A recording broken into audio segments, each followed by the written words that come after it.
All right, good afternoon. I am Valerie Wilson, President-elect of the National Economic Association, and it's my pleasure to welcome you to today's webinar. This is our final webinar of 2021, and the concluding webinar for this year's portion of our 100 Years of African American Economists series. I could think of no better group of people to feature today than our distinguished Westerfield recipients and Cornerstone Economists. And you'll hear more about what each of those distinctions means in just a few minutes. I am also honored and think there's no greater moderator for today's webinar than our NEA president, Nina Banks, and the jet-setting author of Democracy, Race, and Justice, the Speeches and Writings of Sadie T.M. Alexander. At this point, I will turn the floor over to Nina. Good afternoon. I would like to thank Hazel Robinson for setting up this webinar and our wonderful President-elect Valerie Wilson for organizing it. It's my honor to present the Samuel Z. Westerfield Award today to Jim Stewart. The NEA periodically presents the Samuel Z. Westerfield Award to a Black economist in recognition of their distinguished service, outstanding scholarship, and achievement of high standards of excellence. The award is named after its first recipient, Ambassador Westerfield, an outstanding teacher and university administrator, a dedicated official in government service, a talented international diplomat, and a successful and avid builder of institutions dedicated to economic development and the appreciation of the Black experience. Jim Stewart received his doctorate degree in economics from the University of Notre Dame in 1996. He is Professor Emeritus of Labor and Employment Relations, African and African American Studies, and Management and Organization at the Penn State University. His former academic administrative assignments include Vice Provost for Educational Equity and Director of the Black Studies Program. The Westerfield Selection Committee chose Jim as our 2021 recipient because of his exemplary service, scholarship, and achievements. In many ways, Jim's achievements are unparalleled. Because this is a short virtual ceremony, I will briefly mention some of Jim's tremendous accomplishments that we will discuss at length when we meet in person. Jim's leadership includes serving as president of 3 national associations, the National Economic Association, the National Council of Black Studies, and the Association for the Study of African American Life and History. He has also served as editor of the Review of Black Political Economy. Jim's service includes the provision of opportunities for junior Black scholars through teaching and mentoring, as well as service through extensive public service at the state and national levels for agencies in employment policy, education, human relations, defense, housing, and training for members of labor unions. The reports that Jim developed for these agencies spans the areas of equal opportunity, racial diversity, employment outcomes, educational assessment, curricular assessments, and improvements in STEM programs for underrepresented minority students. Jim's service also includes extensive participation in community affairs, especially in Pennsylvania, where he spent most of his professional career. Although far too numerous to list today, I will mention that Jim served on the PA Historical and Museum Commission and the task force on the state of Blacks in Pennsylvania for the PA Legislative Black Caucus. Jim's scholarship is impressive in terms of both its sheer volume and its breadth.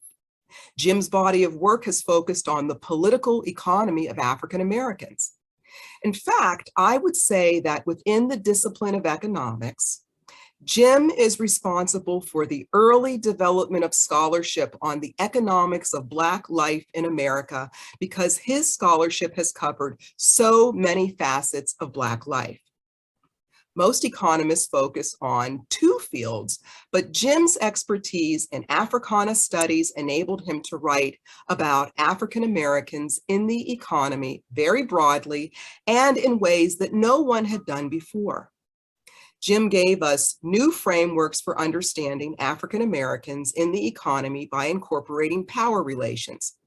His concept of scholarly activism as underpinning the intellectual history of African Americans has shaped my own understanding of Sadie Alexander's life as an economist in the public realm. Jim has authored, co-authored, edited, or co-edited 13 monographs, including Introduction to African American Studies, Transdisciplinary Approaches and Implications, which is a main text used in Africana studies. Jim is the co-author of The Path-Breaking African Americans in the U.S. Economy, which provides a political economy analysis of the economic status of Black Americans.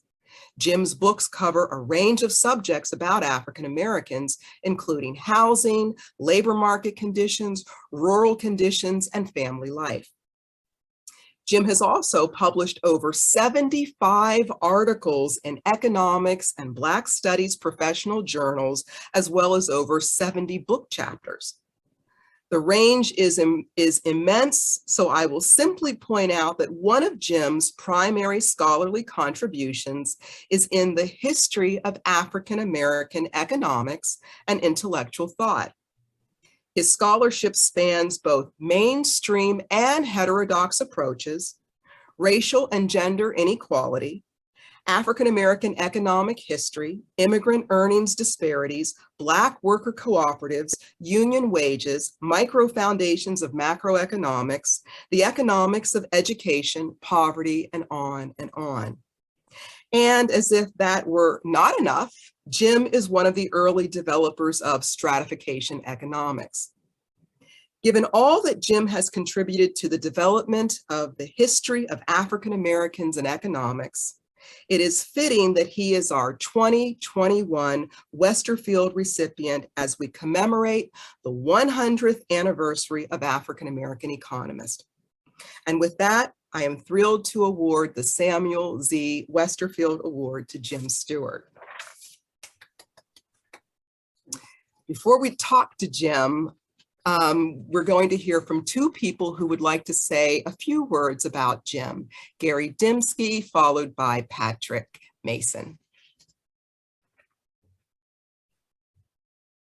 Thank you, Nina. Let me get the camera here. It is a great honor to participate in this event. Jim Stewart is one of the most gracious individuals I've ever met, and a man that I truly admire and have looked up to as a role model for the way I've tried to conduct myself. I think that this is true for many, many people in this profession. He set a standard as an editor and as a person who was always a movement person, who always injected the historical and social dimensions into his work and did so with rigor and with a profound sense of humanity. I want to just mention several things about him and then turn it over to Patrick.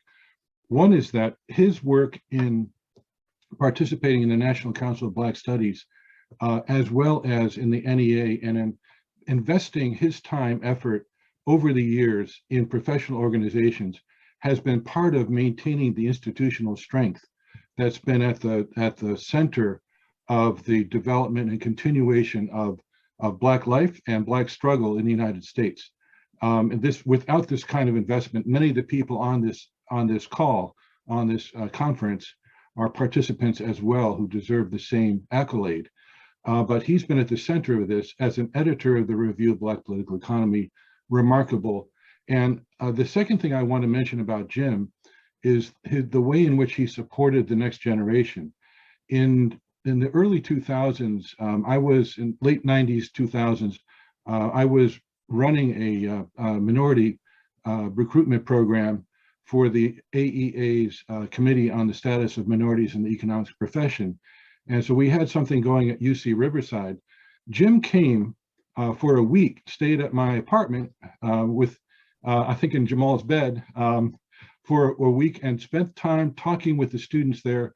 this group of young, excited students of color who were exploring the idea of becoming economists or becoming academics, getting involved.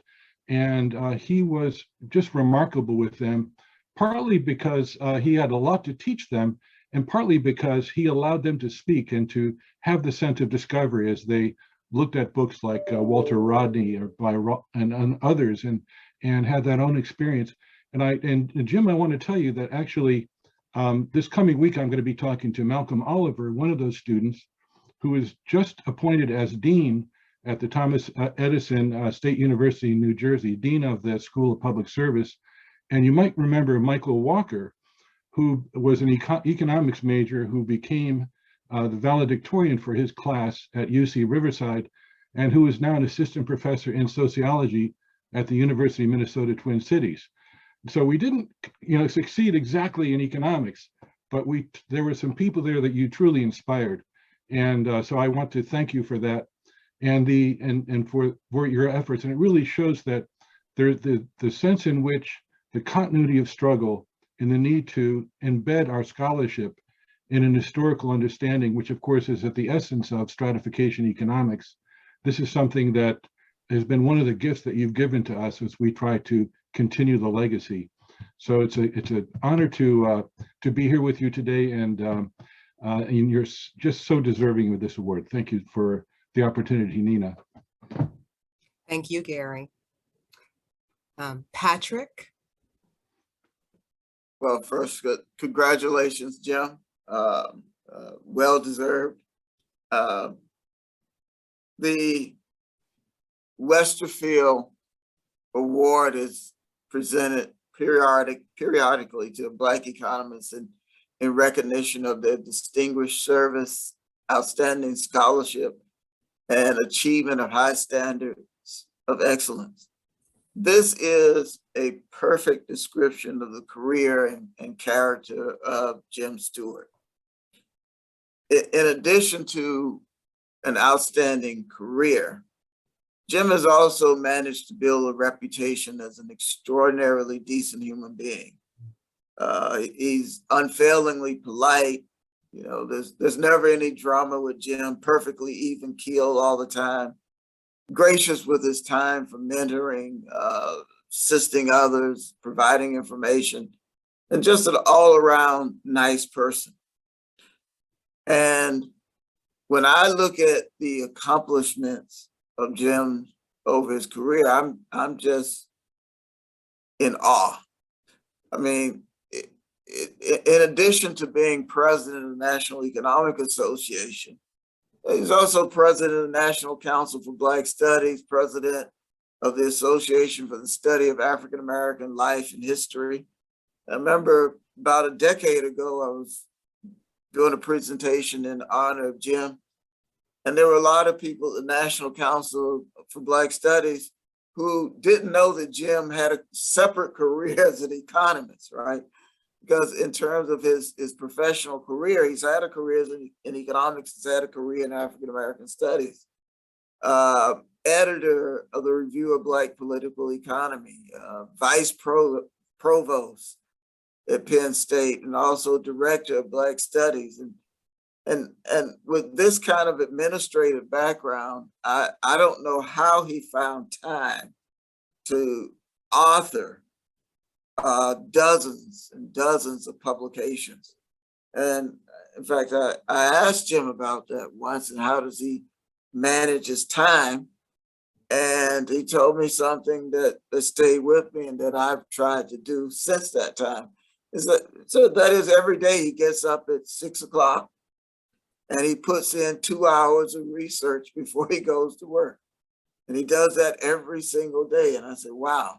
So I started getting up at 6 o'clock, even though I'm a night person, and scheduling early morning classes so that I'll have more bigger block of time. And that was something that I picked up from Jim. My careers intersected with Jim in a number of ways. I'm not certain of where and when we first met, but I know it was at an NEA event. During the late 1980s and early 1990s, Jim co-authored 6 articles in econ journals with David McPherson. And 2 of those articles were actually published in the Review of Black Political Economy. Later, after Jim and Sandy and I were writing a paper on racial identity as a social norm, McPherson was one of the people who was instrumental in bringing me to FSU. So my association with Jim was a great aid in that process. Jim, among his many publications, as I said, he and I've had the privilege of working with him on several publications. We co-authored a book along with John Whitehead and Cecilia Conrad on African Americans in the US economy. And that book turned out to be a big seller and received a Library Association award. And Jim's input into that particular publication was invaluable. And I remember at the time in one of my discussions with John Whitehead, who before this wasn't familiar with Jim, and he became familiar with Jim and all his publications. He says, Jim is published on everything. I said, yep. He says, Jim Stewart is a bad dude. I said, yeah, that's right. Jim Stewart's a bad dude. He's published on many things. And even though Jim supposedly retired a few years ago, he's still active. I mean, he's still publishing, and proud to say we have another co-author with Jim that's forthcoming.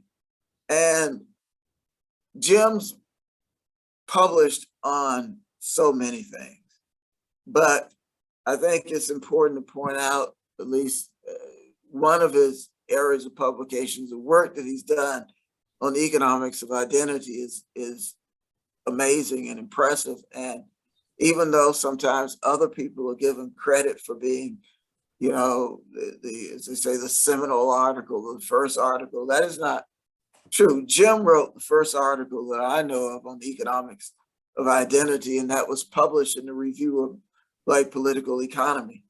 And an element of that publication was that Jim divorced the concept of race from biology and disconnected the concept of racial identity from this permanent search for Black inferiority that the economics profession seems to have. And there's so much more that can be said about Jim's career, profession, and we could spend a lot of time on that. But I'd just like to end by also pointing out that Jim is one of the founders of stratification economics. You know, I've looked around, there are a number of job searches this year where people, universities are looking for someone with a specialty in stratification economics. And during the process with Jim and Sandy and I were writing a paper on racial identity, we had this discussion where we sort of said, well, what do we call what we do? And I said, I don't know. And that's what Sandy said. This is stratification economics. I remember Jim and I said, yeah, okay, that sounds good. I never thought about that all these many years later that stratification economics would blossom as a subfield of economics, and Jim was an important player in that process. So congratulations, Jim. An honor well deserved. Thank you, Patrick and Gary. And, you know, we're going to hold off and hear from Jim when we meet in person. But I would like to ask Jim just a few questions. You know, so we've been hearing about some of your tremendous influences on our profession and also the profession of Africana Studies. But we're curious to know who or what have been influential in shaping your career as an economist. Well, first of all, let me thank all of you for all of your kind words. And for me, this award is really a collective award because I've gained energy and insights from my interactions with everyone. So thank you all. And I truly appreciate being in the company of other recipients who've made such important contributions to the field. I came out of the Black Power movement. So I went to college in the late 60s. And when I decided I was going to pursue my PhD, I already had a master's. And I looked for universities that had courses in Black economic development, since I believe in self-determination. And there were only 3 universities that had courses at that time. That was Harvard, Wisconsin, and Notre Dame. And Harvard didn't want me, and Notre Dame gave me a better financial aid offer, so that's why I wound up going there.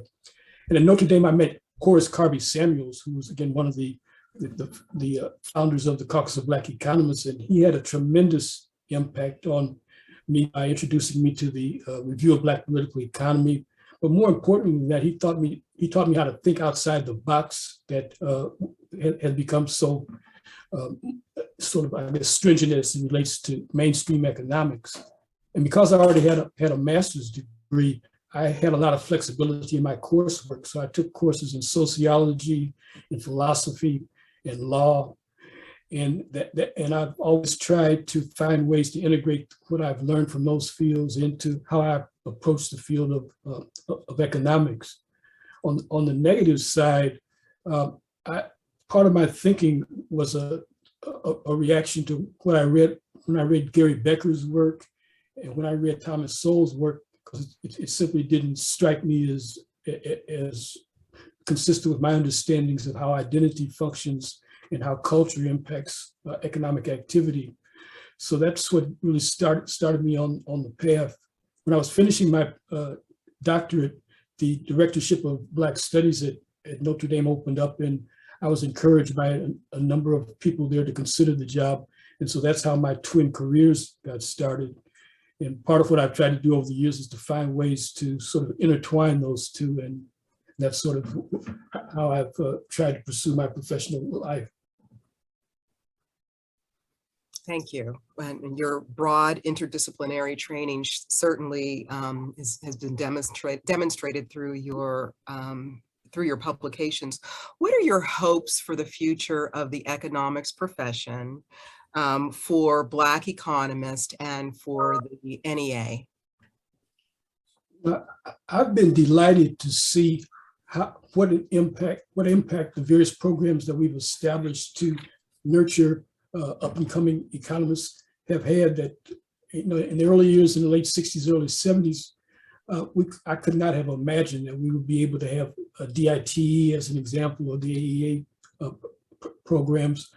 And I've had a chance to attend some of the recent conferences that have sort of showcased some of the work of these young people, and it's really outstanding. So I believe that we're really on an upward trend. If you look at some of the major appointments that African-American economists have achieved in the last few years, I think we really have the opportunity to have a major impact on policy development, as well as really bringing a new understanding to some of the theoretical work. And I think at this particular moment, it's even more important that we're able and positioned to do that because of the type of pushbacks that we're seeing in the political arena and in the public sector generally.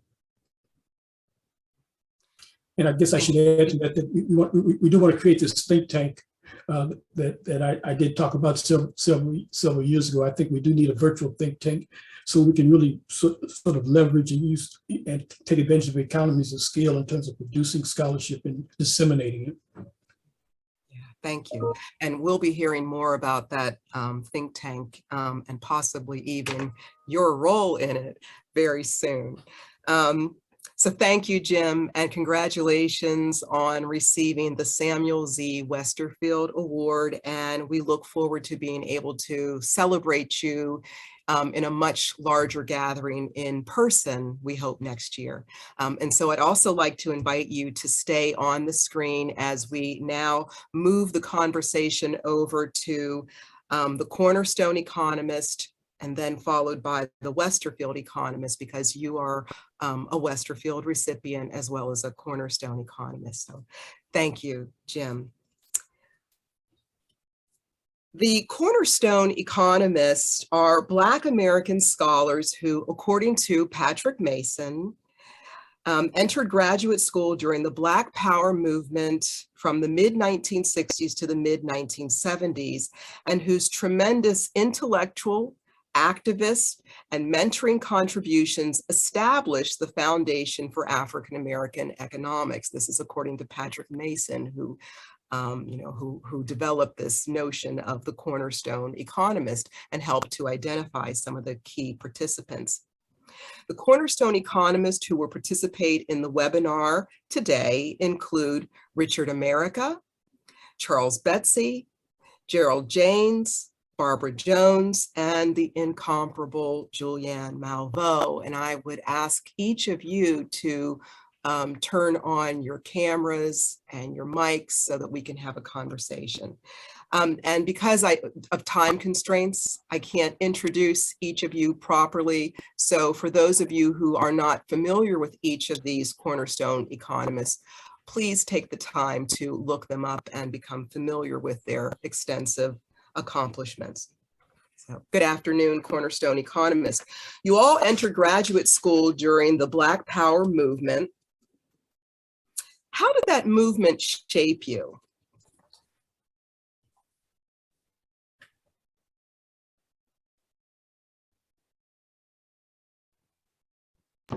Well, I guess I can start.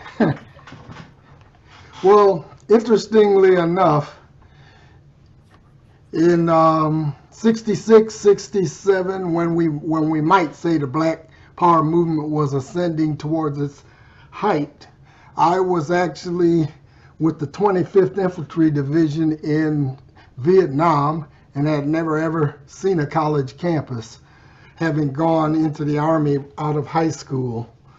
But obviously that period played an important role for me. Being in Vietnam awakened me to the world order and seeing the landscape and the peasantry in that country. When I returned home, I made a vow to myself that I would attempt to work towards the betterment of human society in whatever ways seemed best suited to my temperament and talents.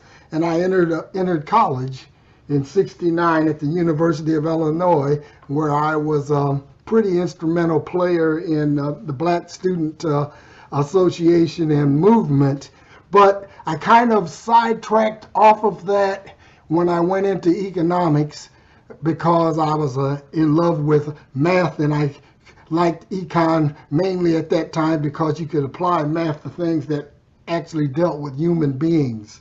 So originally, one way to answer your initial question, I don't want to take too much time, is to say that if I weren't Black, I probably would have just stayed an economic theorist, which is what I started out as, and originally went to the University of Pennsylvania, where I should say that Bernard Anderson became one of my very earliest mentors, not to stick you out as being too old, Bernard.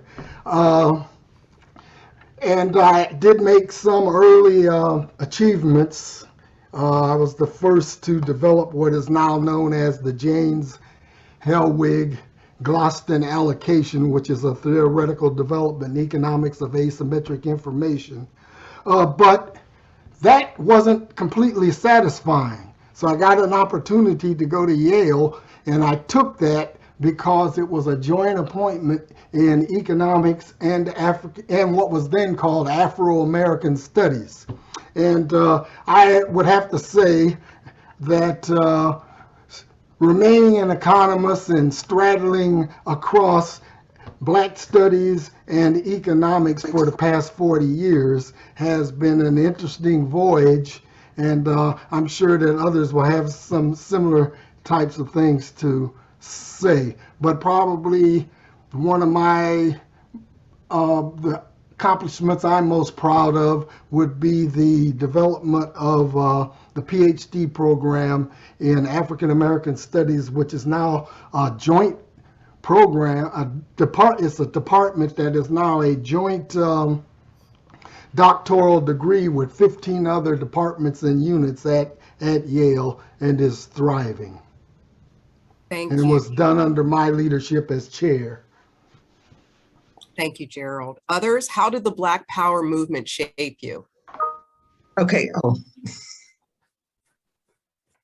Go ahead, Barbara. okay. I thought Jim was going to get started. When I was actually 15, but it was in Oklahoma City when we started the sit-in movement there in 1958, I became involved and committed to the whole movement, even though this was before the quote, Black Power, period. And then when I went to started undergraduate school in 1960, then I was interested in learning more about economic issues and those issues as it affected the Black community. And then I left undergrad school at the University of Oklahoma and went to Illinois.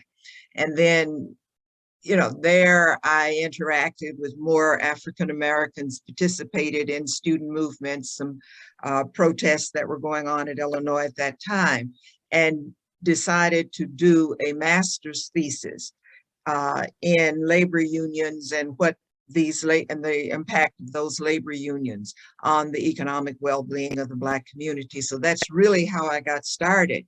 And this was before 1963. And so again, before the quote, Black Power movement per se. And I did that. But one thing that was interesting to me when I got to Illinois is that the Black students who were there, graduate students at that time, had graduated from historically Black colleges. And that was really intriguing to me because I did not fully understand the importance of these institutions at that time and did not attend one. But it became very clear to me that there were things going on at historically Black colleges that was sending African American students on to graduate school that probably was a special kind of experience that wasn't being duplicated at that time, just among other students, and definitely wasn't being duplicated among the students that I had Black students I had interacted with at Oklahoma.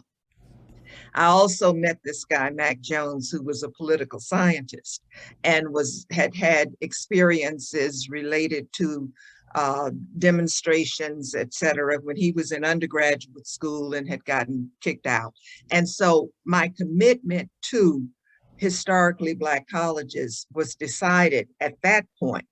And then the work that I did, both as a master's student at Illinois and then went on and decided that I would go on and finish the PhD and did that, and then did a dissertation related to Black American women labor force participation rates. And so how did I get involved and how was all of that fit in to everything that I did as an economist to these experiences that I had? And I continue to work at historically Black colleges, work with students, encouraging them to understand the importance of these institutions and their experiences.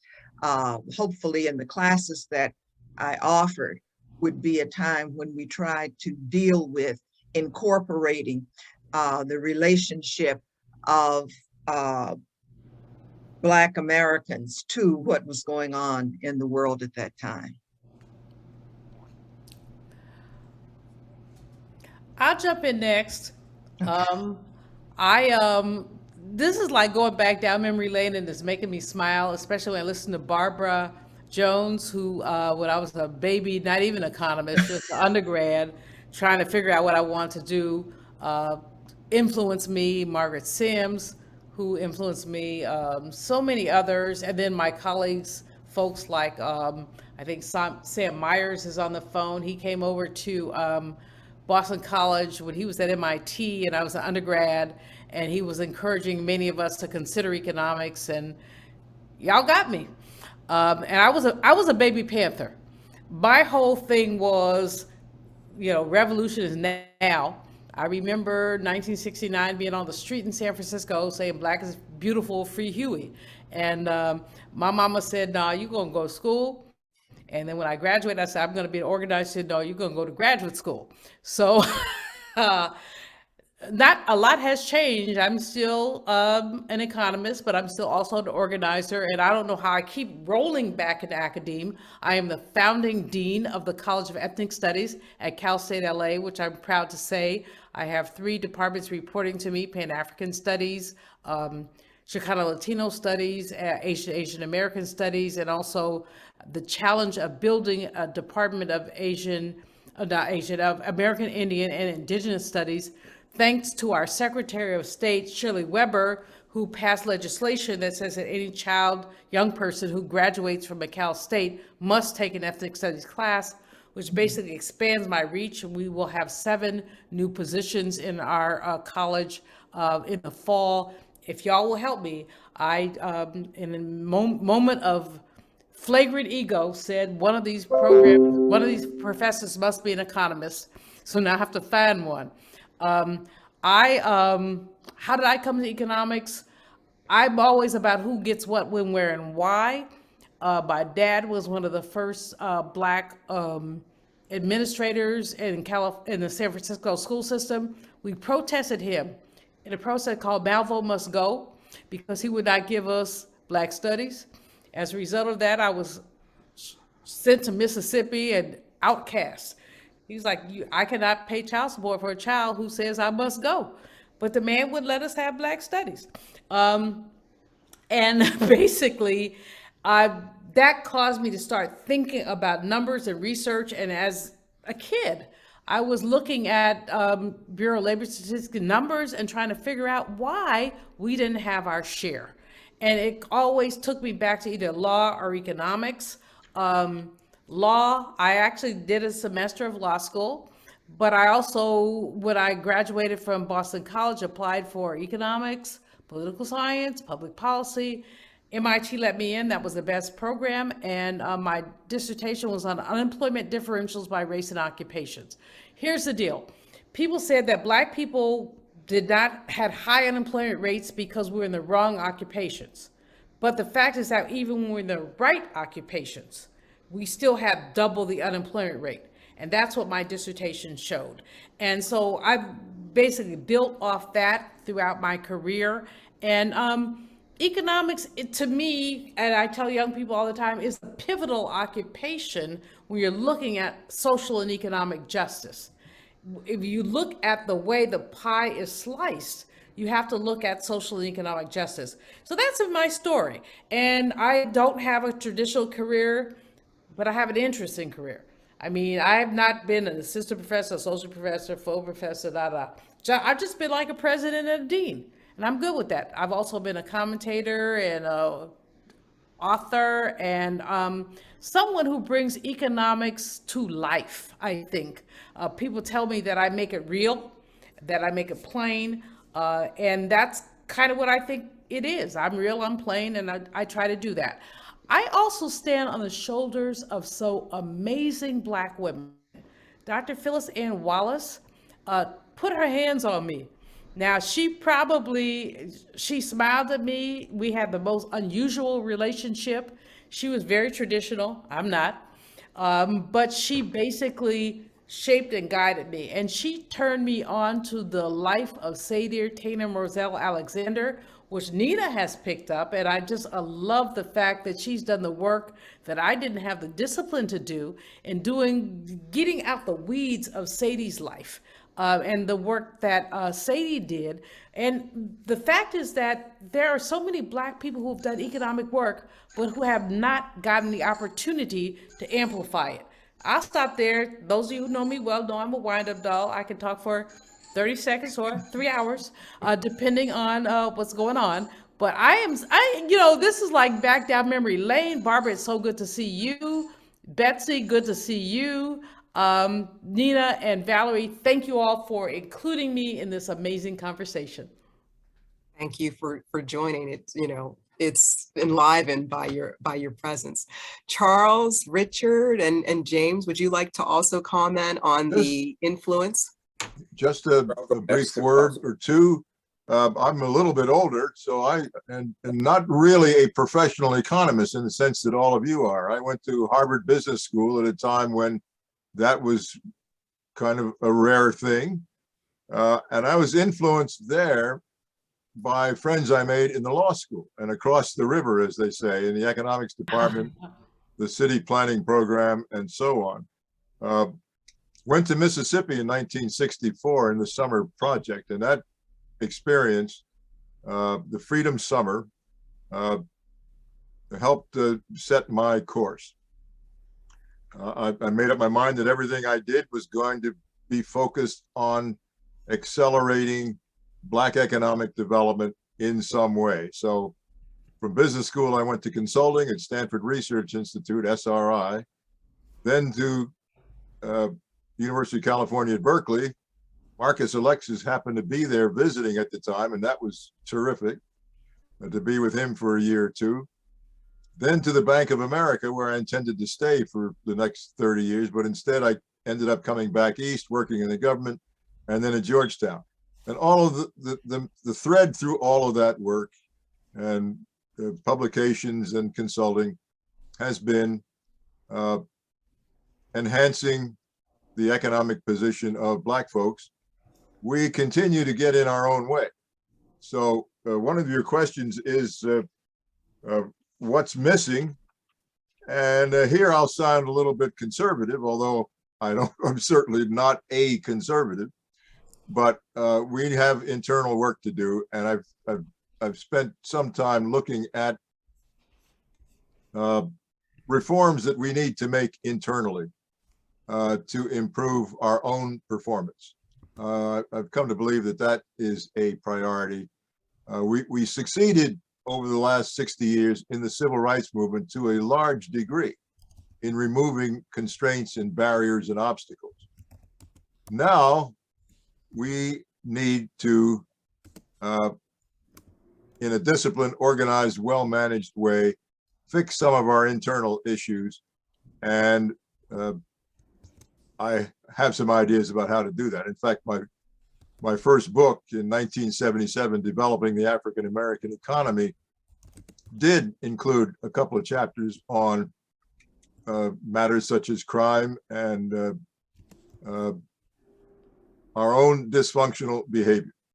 That is a taboo subject in many circles, but we need to fix that. So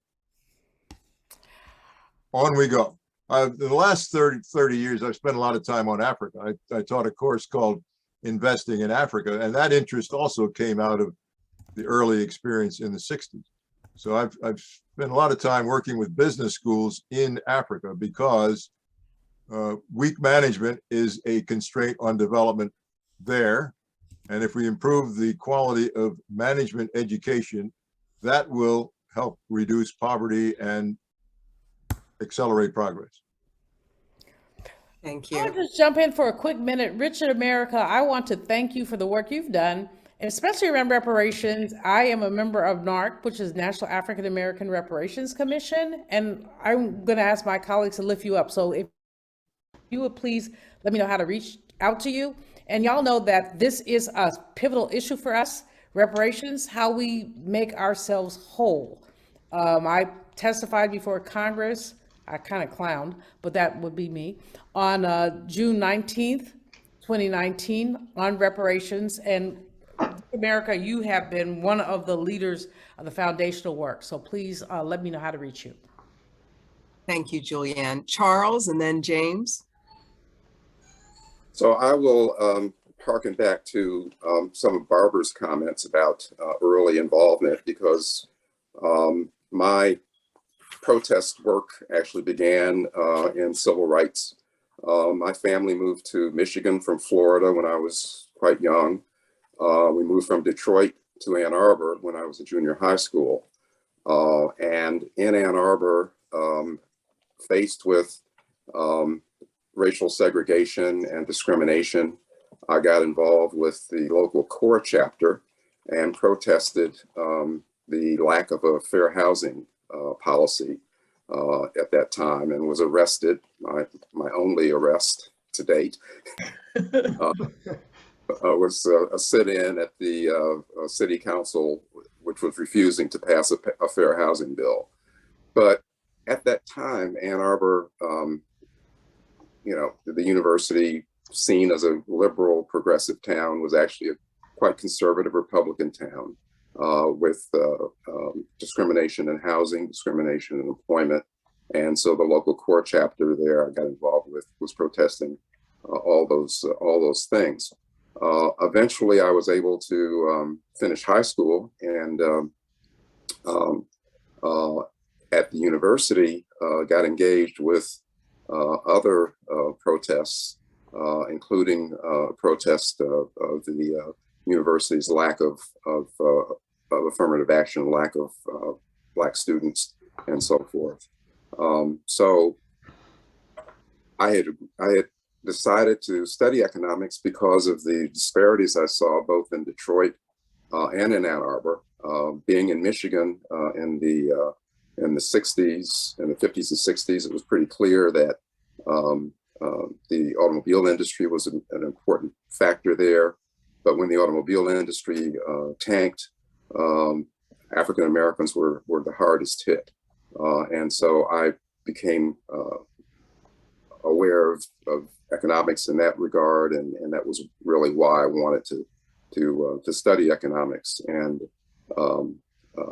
living in Ann Arbor, it was my dream to attend the University of Michigan, and I was grateful for that opportunity. But obviously, something was lacking in terms of the university's commitment to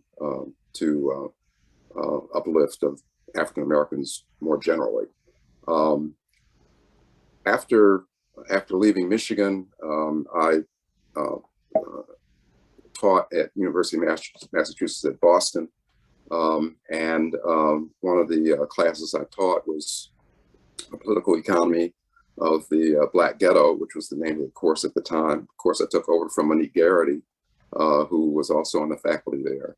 And one of the joys that I had at that time was teaching that course and introducing students to an article by someone named Richard America that was called "What Do You People Want?"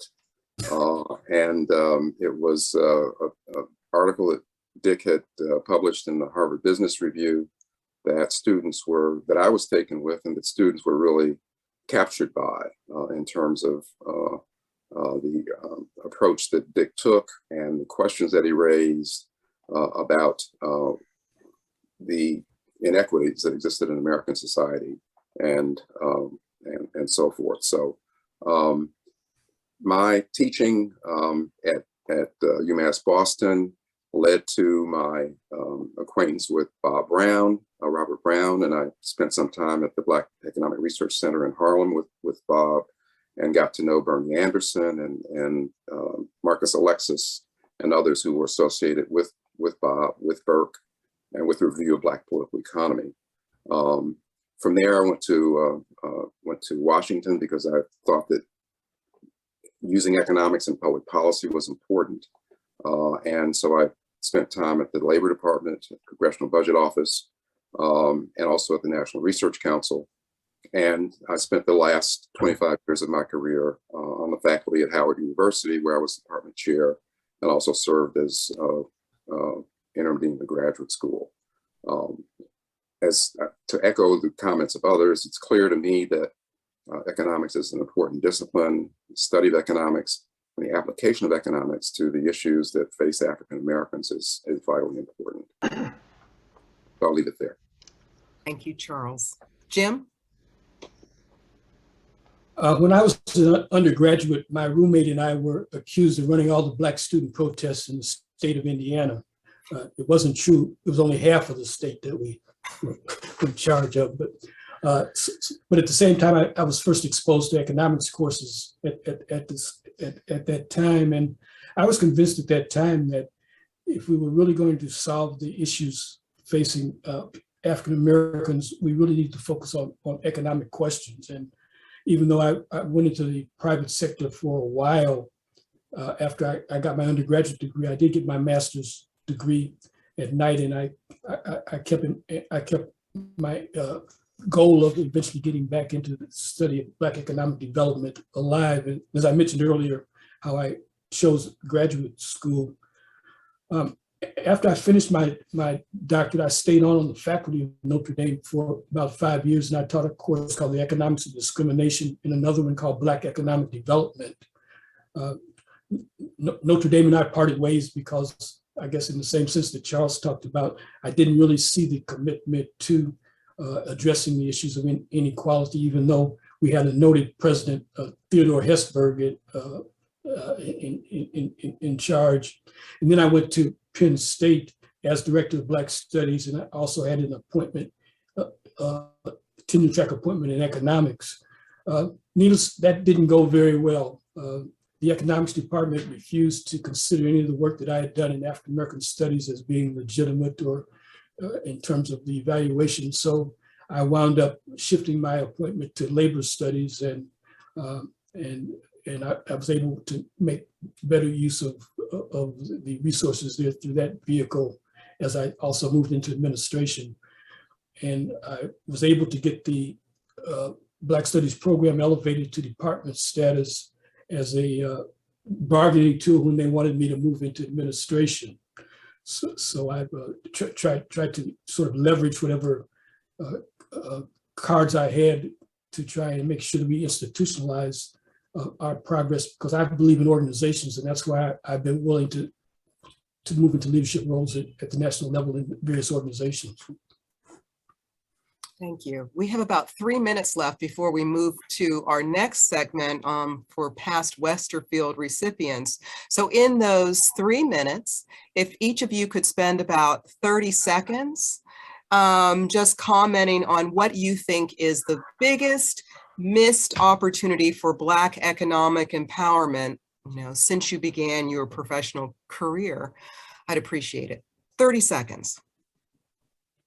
I'll say a word, and that follows what I said earlier, and that is the organizations like the NAACP and the Urban League should be primarily focused on community-based economic development.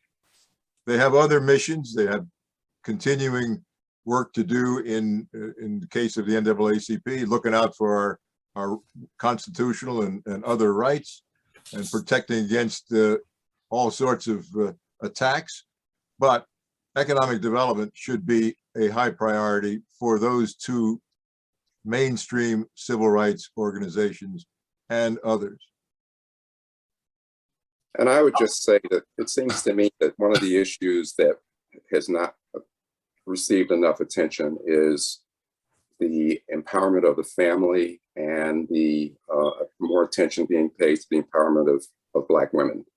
I think that with all the progress that we've made, that it's still bothersome that our mothers, daughters, sisters, grandchildren, granddaughters do not receive the opportunities that men do in many, many areas of life. And I think more attention needs to be paid to that. Okay, I would make the argument that one of the things that we've got to do is to better understand who we are and why we are where we are. I don't think, in a sense, that I think that much blame for the current economic status of Blacks has to do with what we haven't done. But I think it's important that even though we do need to make changes within the Black community, but one thing that has come out since George Floyd was killed is just more information about our lives, our situation, what kinds of things have happened that have created the economic problems that are now being faced by the Black community. And I think we've got to understand that. We've got to understand what this society generally has done if we're going to make changes in what our situation is.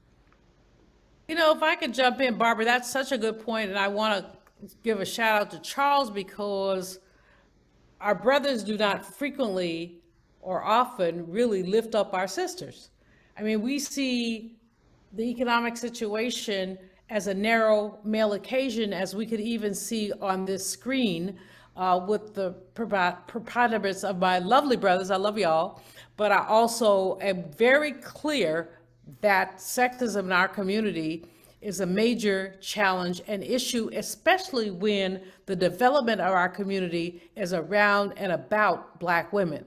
I am reminded, I'll make y'all laugh, when I was appointed to my position here at Cal State LA, our Jewish brothers and sisters asked that my appointment be rescinded because I'm theoretically a close associate with Minister Farrakhan. They didn't say Farrakhan, they said Farrakhan. And as many know, the minister and I have publicly sparred on many occasions about sexism. So for that to occur was at best amusing and at some point annoying. Unfortunately, the nation also promised me a rally on campus. I said, okay, y'all, that kind of is not what I had in mind. I kind of want to keep this job for a couple of years. Let's not do that. But the point here is that when we talk about our people, we must talk about reparations in our history. And when we talk about reparations in our history, we must talk about the many ways that so many of us have been marginalized and how we have to bring that back into the center. And we can't make this a male occasion. It is a Black community occasion. So Charles, you know I love you anyway, but I love you even more for having made the point about our mothers, daughters, sisters, and wives. But let me say this as we move into this space. Lying white women have caused too many Black men to lose their lives. Lynching was not about Black men having sex with white women. Lynching was about Black economic progress. And we can document that. And that's what Ida B. Wells did. And that's the story that we must tell and tell and tell and tell again. The first lynching that Ida B. documented was of a brother who started a grocery store. And he started a grocery store because Black women went to a grocery store and were groped and were talked ugly to. And so he started a grocery store. And because he competed with a white man, they lynched him and two of his friends. And we can go on. I'm not going to go through all of it because I get agitated, and it's early in the morning here in California, so I'm agitated. I get up agitated. I try to calm down by the middle of the day. I got to give a talk this evening, so I want to try to be kind of calm by 6 p.m. But let's just be clear about the reasons why our economic story is important and why we have to keep telling it. And it's not the story that other people tell. It's a story that we tell. The Sadie Alexander story, Nina, as you know, we've talked about so many times, is a story of a sister who was sidelined, who had so much to offer and was sidelined. So our work is to tell the story and to insist that we are never sidelined. And if nobody takes anything else from this conversation, it must take away the centrality of Black economic work and why, you know, like I said, I had a choice. I was going to law school or econ. And I don't know why I picked econ as opposed to law school. I don't know. Lawyers were kind of boring. But at the end of the day, we are central to the American story, and we must tell it again and again and again. Thank you. And final word from our own preeminent storyteller, James Stewart, please. I want to go back to what Richard Americus said. In the late 1970s, there was an effort within the National NAACP to create an economic development committee. And it was built on some efforts that had happened at some of the state NAACPs. The board torpedoed that idea. That was when Hooks was, and I think that was a real mistake in terms of our ability to really position Black economists to be able to impact the long-term status of people of African descent, as well as for that organization to really live up to its mission. Thank so you. There needs to be, and I think there will be, this will take 10 seconds, a new broad-based national civil rights organization focused on economic development. Because the NAACP and the Urban League have internal, cultural, traditional ways of looking at the world, which is fine, but this is an unaddressed need, so there probably needs to be a new organization to take it on. Thank you. Thank all of you and each of you Cornerstone Economists for your immense contributions to the development of Black political economy and the economics of our community. And now I would ask that you turn your cameras off, and those of you who are Westerfield recipients to turn your cameras on. We are honored to have past Westerfield Award recipients with us today. They include Bernard Anderson, Cecilia Conrad, William Darity Jr., Sam Myers Jr., and Margaret Sims. Some of our Westerfield recipients are also Cornerstone Economists, and they include Bernard, Sandy, Sam, Margaret, and of course now Jim. Good afternoon, Westerfield recipients. Thank you for joining us this afternoon. So a couple of questions for you. The first being, I want you to think on and reflect on your careers and to give us a sense of what you think has been the most rewarding aspect of your career and which of your accomplishments has been the most meaningful to you and why.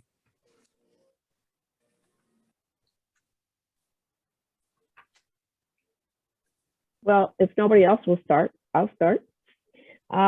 I would say that that the two things that have been most rewarding are making economic policy more accessible to Black elected officials, and also looking at how the impact of policy on African American and low-income populations in general to policymakers across the board.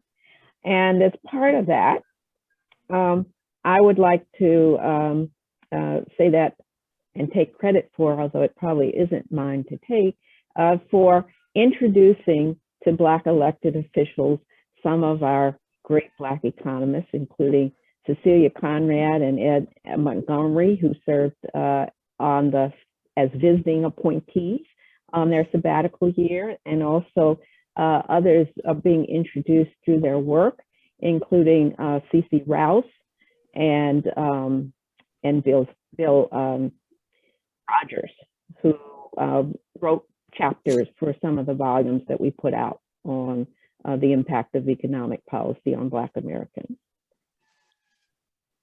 And one other thing I'll mention, which is the work that I've done on the review of Black political economy, in terms of helping with the transition from Burke, when Burke closed, to the NEA and the general process of getting co-sponsors and helping to sort of make the transition on the editorial side as well, when Lloyd Hogan, who was our longtime stalwart as the editor, to kind of help make that move and open it up to some of my colleagues that I see on the screen who also served as editors of the review. I think I had to twist Jim's arm to get him to do it, but he jumped in with both feet and did an outstanding job.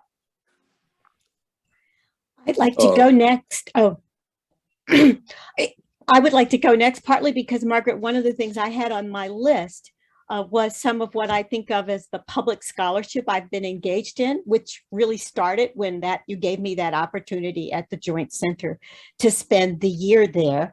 And that continued through this joint project that Patrick Mason and Jim Stewart and I worked on. I've got a copy right behind me here.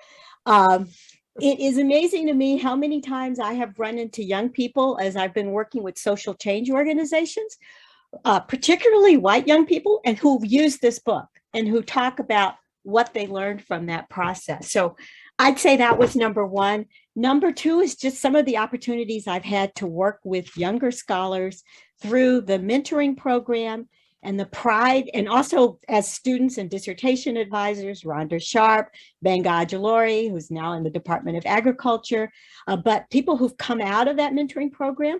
And what I'm proud about is the way that they have stayed engaged in this kind of work when the profession tends to shape you and push you away into some other areas. So those are the two things that I would identify as most rewarding. Nina, this is Anderson. Would you briefly repeat the question? There's so much running through my mind right now that I'm trying to organize my thoughts. Sure. What has been the most rewarding aspect of your career as an economist? And, which of your many accomplishments has meant the most to you? It's difficult for me to answer that question as asked. So let me come at the question in a different way. My pursuit of economics as a profession is largely due to my former professor and lifelong mentor, Andrew F. Brimmer. I met Brimmer, by the way, I am pre-Black Power movement. I earned the bachelor's degree in economics at Livingstone College, the church-related UNCF College in Salisbury, North Carolina, in 1959. And based on my academic record, I was awarded a graduate assistantship to pursue master's studies in economics at Michigan State University, where Alfred Edwards, you will remember Alfred Edwards, and Andrew F. Brimmer were the two Black economists teaching at Michigan State. Michigan State was the only institution in this country, predominantly white, that had not one, but two Black economists teaching. And it turns out that Brimmer was the chairman of the graduate program. Now, bear with me a minute. Despite my academic performance at Livingstone College, when I met Brimmer at 10 o'clock in the morning on a Monday, I bought a car and drove myself from Philadelphia to East Lansing, Michigan, alone. Brimmer was not sure how much economics I knew. So he asked me, and he was high voice, you know the way Brimmer was. Anderson, what textbook did you use in price theory? I said, William T. Bell. He went to his voluminous bookshelf and pulled a copy of that textbook out and gave me a verbal examination right there. And he asked me to define the marginal product of labor. I did so. He then asked me what the relationship was between the wage rate and the marginal product of labor. And I said, well, the wage rate is the marginal product of labor. And I explained why. A smile went across his face. And right then and there, he appointed me to be his research assistant, because part of the responsibility as a graduate assistant was that you work for several hours a week on a project that was run by an economist professor. To make a long story short, I earned the master's degree in economics at Michigan State in 1961,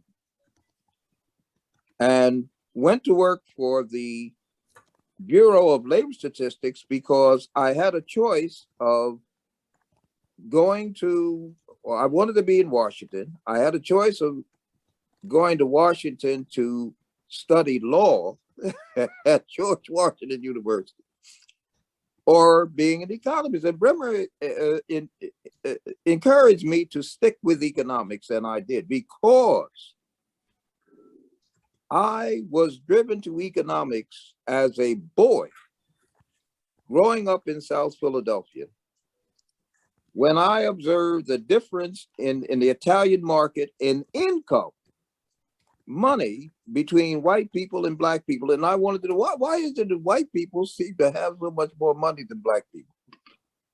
And they were shopping differently than black people. They always wanted the cheapest products in the store. And when I went to Livingstone and they asked, what do you want to major in? I told the counselor that. She said, well, if you're interested in that, you're interested in economics. Let me get back to the point here. I stuck with economics because I wanted to understand what explains what I later came to define the broad, deep, persistent racial inequality in American economic life.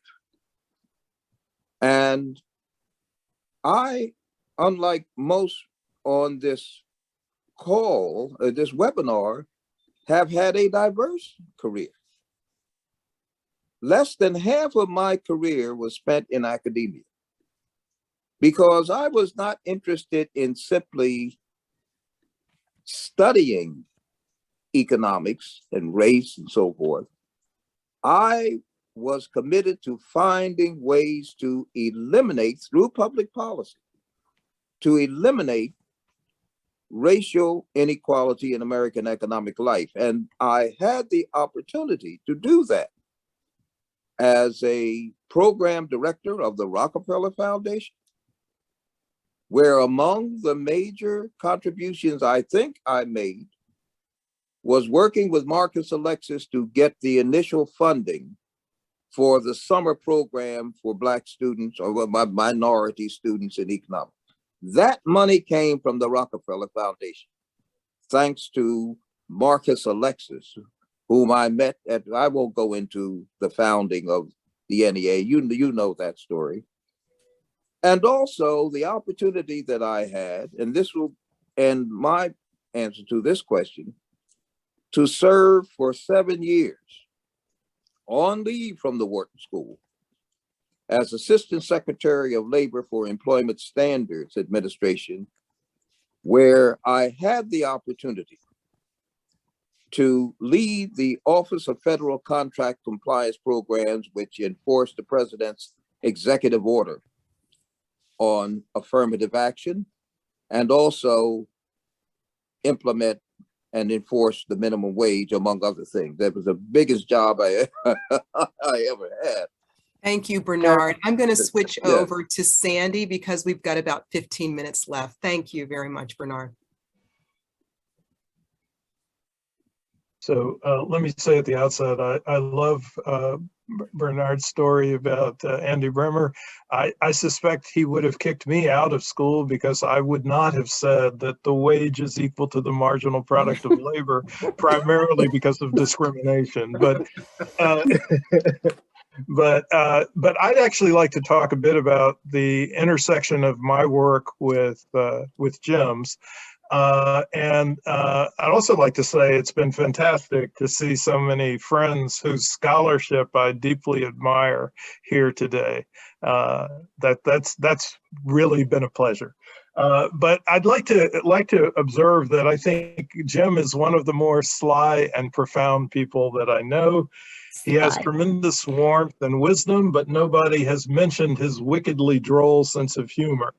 And I think that he is the true living bridge between economics and Black studies. In 2005, I gave a distinguished lecture at the Academy of Economics and Finance's annual meeting, which was held in Charleston, South Carolina. And I tried to present an analysis that provided an alternative to the conventional arguments that people make about internal dysfunction in the Black community being the source of racial inequality, and tried to argue that intergroup inequality was really a product of the outsized exercise by some social groups of extreme power. And these social groups would not necessarily be a majority of the population. If we think about South Africa, there's a white minority that has outsized political power. If we think about India, the numerical minority of the population is a high caste groups, the high caste groups, and they have outsized power. And it was at that point that I labeled this alternative way of thinking about intergroup disparity, stratification economics. And it then, it was somewhat apparent to me that there were several other scholars, Jim in particular, who had been doing work in this vein without having a name for it. Jim's NEA presidential address in 1994 is just marvelous, and it inspired me to work with Jim and to work with Patrick on a paper on identity economics, which represented a sharp departure from the cultural determinism that's embedded in the approach to identity economics that Akerlof and Cranton have become so famous for. So we had a paper that was ultimately published in the Journal of Economic Behavior and Organization. I think it's actually pretty well cited too now. But that's the paper that represented a break with the Akerlof and Cranton approach. And it also represented our efforts to introduce stratification economics as a way of thinking about identity that was substantially different from the conventional approaches. So I will mention also that I was so appreciative of the work that Jim had done over the years that was related to this idea of stratification economics, that when I had an opportunity to edit the International Encyclopedia of Social Sciences, I asked Jim to write the entry for the encyclopedia. I also like to say that my longtime collaborator, Sam Myers, is here. And hopefully Sam and I will be working on a book on stratification economics. And I'm sure that we'll draw heavily on the work that Jim has done. The last thing I'd like to say about Jim is I admire his courage and the courage of many people who have spoken today, folks who have made decisions out of acts of integrity that could have been costly to their careers. And in some instances were costly to their careers, but they still made the choice that was the right choice. And I think Jim has consistently done that. And so, Jim, I salute you. I want to use the 120 seconds I've been allocated to honor Jim Stewart. I met Jim when he was an assistant professor at Notre Dame, and I was at the University of Texas, and the source of our earlier conversation was twofold. One, that both Texas and Notre Dame were regarded as heterodox economics departments, or at least they were not regarded as the conventional neoclassical economics departments. And I admired that because I believe that what Jim was doing or at least I thought what Jim was doing at Notre Dame was introducing how and why race matters in the teaching of economics. And so we had this conversation about why is it the case that when we teach economics class, all the students are white. And then when we go to the African American Studies class, all the students are black. And so David Kendricks was the chair of the economics department in Texas at the time. And I was just really, really upset about the fact that I couldn't get any black students in my class.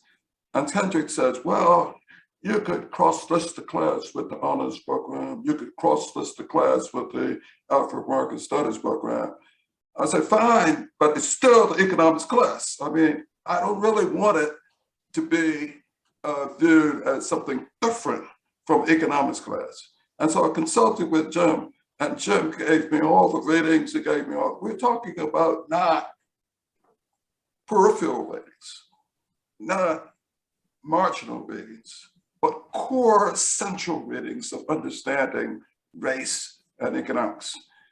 I had a wonderful time with my interaction with Jim, but I had a horrible time teaching this course. And that was allegedly joint with African American Studies and the economics department, because all of the students who registered for the number that was either with honors program or economics program were white. And most of the students, if not all the students who registered for the class under African American Studies were Black, and who all believed, aha, this is a free credit I can do easily. And it was very painful to me when the Deltas came in and they had all of their pledges marching in, quack, quack, come a duck. This is in my class. I said, no, quack, quack, come a duck in my class. If you want to pledge, you're pledging outside of my class. And then at the midterm, the Qs came in. And the reason why I'm saying this is, no, it was the Lampados came in. The reason why I'm saying this is because I know that Jim is a Q. Sam, don't be dissing my deltas. Don't be dissing my deltas. Brother points. What's a brother point? So the point is that we began at a point where there was kind of a disconnect between scholarship in African American Studies programs and scholarships in economics programs. And so what Jim said, don't give up.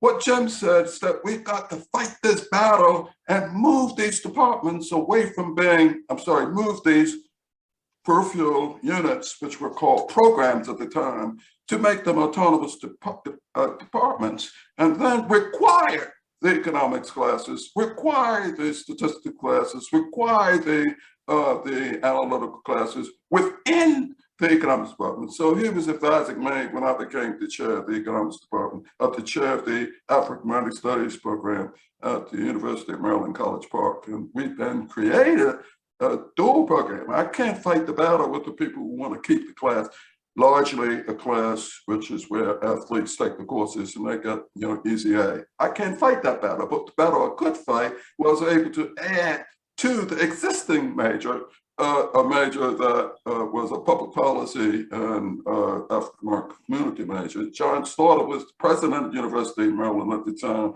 and one of the core classes was something called Science, Technology, and the Black Community that John Stewart taught. And so where is the brilliance of these ideas coming from? Well, it didn't come from me, it came from Jim Stewart. So Jim, thank you very much for giving me the guidance in order to try to integrate science, economics, rigor into Black studies. Thank you. And Jim?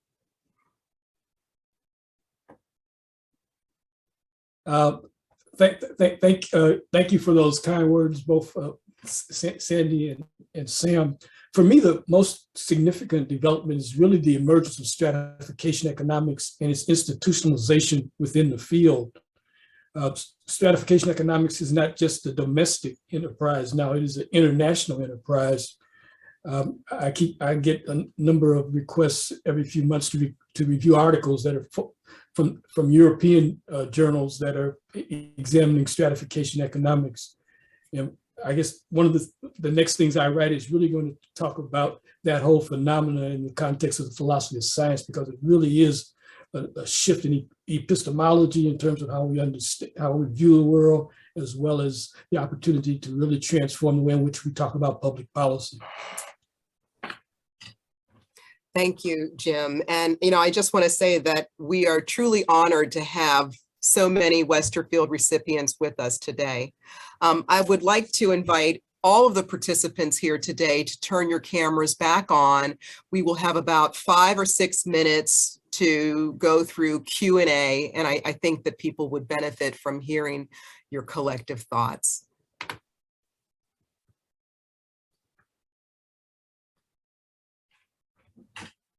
Valerie? We have one question in the Q&A, and I can pose that, and any of you can jump in and respond to it. Relative to the period when the Cornerstone Economists entered the discipline, do they, or do any of you, view the opportunities as having shifted dramatically for Black economists? And in what ways has the discipline's environment improved or stayed the same? I think there's no question that the opportunities that are available have expanded, I think, substantially certainly since I was coming out of graduate school. I think it's in terms of both academic appointments and also in terms of non-academic appointments. It's not enough. I mean, the progress that's been made is not nearly enough, but certainly in terms of where one could hope to find a job in academia, regardless of field. But certainly in terms of, as was mentioned, the development of new fields in the new field offerings that are available now that didn't exist then, the proliferation of public policy programs in the last couple of decades has expanded the opportunities that economists have for employment in academia, and certainly non-academic jobs have also increased. Oh, Nina, if I may, I want to go back very briefly and comment on your first question and say that I warmly congratulate Jim Stewart on receiving the Westerfield Award, in part because Jim has been unsparing of his time and effort to encourage others to study the Black experience in America, and he has contributed greatly to ways of doing that. I want to thank Jim in particular for the work he did in studying community development in Pittsburgh, and thank him for the impact that had on the work I was doing with the Philadelphia Urban League to do a redux on W.E.B. Du Bois' study of the Philadelphia Negro in the 7th Ward. I grew up in that 7th Ward. I wasn't there, but Jim has contributed so much to our knowledge and understanding of the Black experience in America, and I want to thank him. And I want to say that I really thank Nina Banks and others who have put together this series of webinars, because the people on this program, webinar, have had an enormous impact on my life as an individual and as an economist. I can't thank you enough for the friendship that I have had with each of you over the years and continue to have with you as we go forward doing the Lord's work in eliminating racial inequality in American economic life. And I look forward, Jim, to working with you on the study we discussed some time ago on Reverend Leon H. Sullivan's principles in South Africa. I look forward to working with you on that as we go forward. So thank you very much, Jim. You're a wonderful, wonderful man. I think Cece and Sandy both entered comments in the chat that I'd like to give them an opportunity to share regarding areas or fields in economics where they think would benefit from more engagement by Black economists. Yeah, I mentioned mass incarceration as an area that I think Black economists should devote more research effort to. And I just noted in my message that Charles did an excellent paper a few years ago on criminalization and race. And Sam has built a career around looking at race and crime, but I think the phenomenon of mass imprisonment of Blacks, both male and female, is something that really hasn't been given enough attention by Black economists. And I just wanted to write in a couple from Nina's, I thought, good question. I have, maybe for personal reasons, become much more interested in the economics of aging, but I'm struck by the fact that the Black community, given that it doesn't have the kind of wealth invested in housing that the white community has, faces specific challenges there. I would love to see more work. And the other one that I've just noted, because I've been seeing some interesting work coming out of historians about public sector economics and finance and racial discrimination. And I think it's an area where we could use some more work from among Black economists. Valerie, if I could jump in for just a sec. This is Julianne. And first of all, I want to acknowledge Jim for his amazing work over the years. And then Bernie, who probably doesn't claim me because most people don't claim me, and they probably shouldn't. But Bernie Anderson has been a mentor and a friend and all that all the time. But what I do claim you. I claim you. Well, you're a brave man because a whole lot of people don't, and I'm okay with it. And I love you dearly, Bernie, and some of the others here who we go back for so long, Margaret and so many others. But I want to talk a little bit about public policy now and the things that we need to be doing now around public policy and how we need to be more vocal. I said something snide earlier, but the student loan crisis is a crisis that hits our community harder than it hits any other community. When I was at Bennett, when students graduated, I used to go through the records to see what they owed. And some people owed as much as $80,000. The cost of attendance was $20-25. We have to, as Black economists, talk about raising the Pell Grant. When the Pell Grant was first put in there, it was supposed to cover the basic cost of attendance, tuition. Where can you go to get tuition at $6 grand now? No place. Not an HBCU, no place. We have to be more vocal. Everybody Brown ain't down. We can't be happy that Kamala's there, that we have 55 members in the Congressional Black Caucus, if we don't push our Black people. And we have to push them. And we have a unique perch from which to push them. And so this gathering, to me, is a call to action for us. Valerie and Nina, you ladies you guys make me so proud. The tag team of 2 Black women leading us. But at the same time, we have to just stomp on them. And we cannot be apologetic. If you need a pit ball, call me. But no, don't. Ain't gonna turn out right. But basically, we do have to make our Black people responsible to us. Build Back Better is not perfect, but it's decent. But the student loan crisis, the way that our HBCUs have been treated, and let me tell you, y'all know I didn't go to an HBCU, Boston College, MIT, but leading one shook me to my core about the ways that our children are treated and about the facts that we can do more and do more better. All of you have contacts with the Congressional Black Caucus. My brothers and my sisters, please reach out to them. Tell them this has to be better. We can do better for our people. I don't know what to say. Y'all know I'm just a little tick, boom. And right now I'm really very frustrated that Black economists, and we all know people in the administration, that we haven't used that access for our young people. So this is a great thing. I mean, I'm sitting here smiling. I'm supposed to be in my office. I have a 100-step commute. I live on campus. It's kind of weird. But anyway, I didn't go up because I want to spend some time down here with y'all. But I'm so frustrated that we're so brilliant and yet so unable to make the changes that we need to make.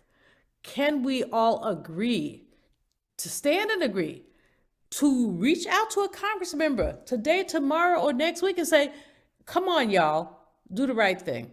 That's all I got to say.